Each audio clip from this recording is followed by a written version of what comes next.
Hi, boys and girls. It's Friday, December 12th. I'm sorry, December 4th. Woo. And this is your reading lesson. So, first things first, if you have not watched this video about mood, I really want you to stop the video and watch it before you continue. So, if you have not watched the video about mood, pause the video, click on that, watch that, then come back to this video. So we're going to start off by looking at some examples and also, your assignment as well that you're going to be expected to do today. And I have two teacher examples here. So just bear with me. So the first question is actually from day before yesterday. And I asked this question, which detail shows an example of how Jack uses sensory language or the five senses?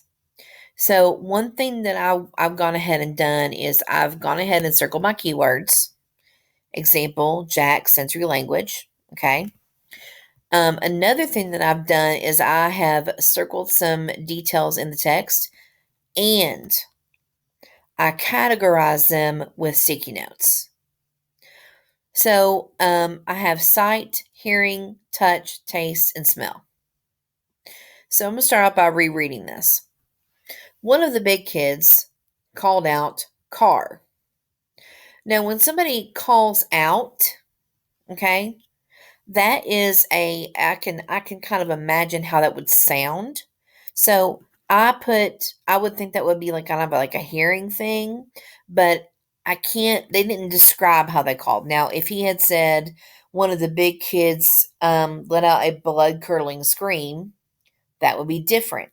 But all it said was the big kids called out car. To me, that's not much of a sensory detail. I can see where they were starting to, but it didn't actually go into a sensory detail. And I turned around and saw a blue car, blue car. Now, when it gives me a color and an object, I'm able to visualize that, to picture it in my mind. I see it. So, blue car is a sight, detail. So, it's sensory language, that would be a sight, the sense of sight, the blue car, because you're telling me what color it is, and I can picture that. And saw a blue car, splattered with mud speeding down the road. Now, I am somebody that when I read, I try to imagine all the things, okay? So when it says blue car, splattered with mud, I kind of get a feeling of the way mud feels. Okay? That thick, cakey feeling it has, but also imagine it's probably kind of wet, like that it's been driving down the road it had been raining and it drove through some mud and it just splattered all over the car.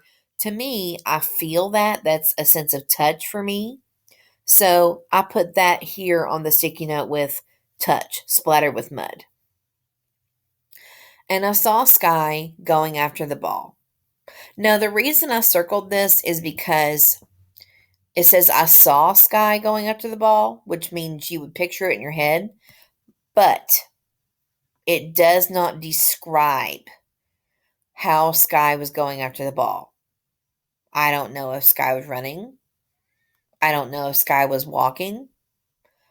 I don't know how far away the ball was. So this is really difficult for me to picture it. So I wouldn't really consider that to be a sensory detail. And I saw Sky going after the ball, wagging his tail. And I called him, Sky, Sky. And again, here it says I called him. You can probably try to hear that, but it doesn't say how he did it. Was it a quiet call? Was it loud? Was he screaming? Was he singing his name? We don't know. And he turned his head, but it was too late because the blue car, and there's that sight thing there, splattered with mud. I can feel that being splattered. Hit Sky. Thud, thud, thud. Now, these are onomatopoeia words. Okay? Remember, onomatopoeia is a sound word. Okay? This is a sound. And unfortunately, I can imagine how that sound would be. So I can hear that thud when Sky gets hit with a car. Not something pleasant, but I hear it. So hearing, it would be thud. Okay? Now, there's no sense of taste. He doesn't describe anything like that. There is no sense of smell. Okay? But the strongest thing here is the blue car and the splatter with mud and the thud, thud, thud. Those are the strongest examples. So, when I go to this part and I look at the answer choices, one of the big kids called out, thud, thud, thud, and he turned his head, but it was too late. Now, one of the ones that is obviously wrong is but it was too late. Well, I don't sense anything there. There's no sound, touch, taste, smell, or sight or anything. So that is obviously wrong because that has nothing to do with your five senses. Now, I know that we mentioned this earlier. One of the big kids called out. But because this doesn't actually help you know what it sounded like when the big kids called out, that wouldn't be the best answer. He turned his head would not be the best answer because it doesn't explain how he turned his head. And then we have thud, thud, thud. And again, that is a strong sensory language because I can hear it. Okay? So that's why that would be the best choice. So this is your next model. And this is where we talk about mood. And again, if you haven't watched that video, I highly recommend you pause this one and go and watch that video. Okay? Mood is just the feeling that you get when you read something. Okay? And the author uses sensory details to kind of create a feeling for you. Okay? So some words you might get when you're some words to describe mood will be like gloomy, romantic, happy, mysterious, suspenseful, frustrating, melancholy. Melancholy means sadness. Okay? So those are some words you might use to describe the mood that an author is creating. So we're going to do an example right here. And what I did was I went ahead and did everything with it. We're going to go through what I did and why I did it. What mood does Jack convey or show? Convey means to show in this entry. So I'm going to read the entry here. May 17th. Okay, I guess I'll put my name on it. But I hope it doesn't make people feel too sad. And if it does, maybe you could think of something to cheer everybody up. Like maybe with some of those brownies you make, the chocolate ones that are so good. Now, when I read that, I think about this line here, but I hope it doesn't make people feel too sad.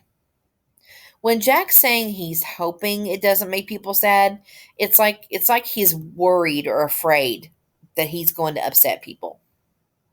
Okay, so I feel like that where Jack is thinking, oh, I hope I don't make people upset or sad, that kind of sets the mood for me. Okay, he's worried. Okay, he's worried and scared about how his poem is going to affect people. So that's the mood. Okay, that's the mood the author is creating, is worry. Okay, worry is the mood. Okay, anger, there was nothing in here to show that he was angry about anything. Okay, now some of us might pick sadness, but you have to understand that just because Jack says, I hope it doesn't make people feel too sad, does not show a sadness. It shows that he's worried about how his writing will affect other people. So it's more worry than it is anything. Now, this is going to be your turn. So make sure you follow each step. Step 1, read. Step 2, circle keywords in the question. Step 3, find the evidence. Step 4, eliminate the obviously wrong one. And step 5, choose what you think. And then you have one more question to do, and it's the same process. I hope that helps for you to understand what mood is and how authors use sensory language. And if you need help, I'm here.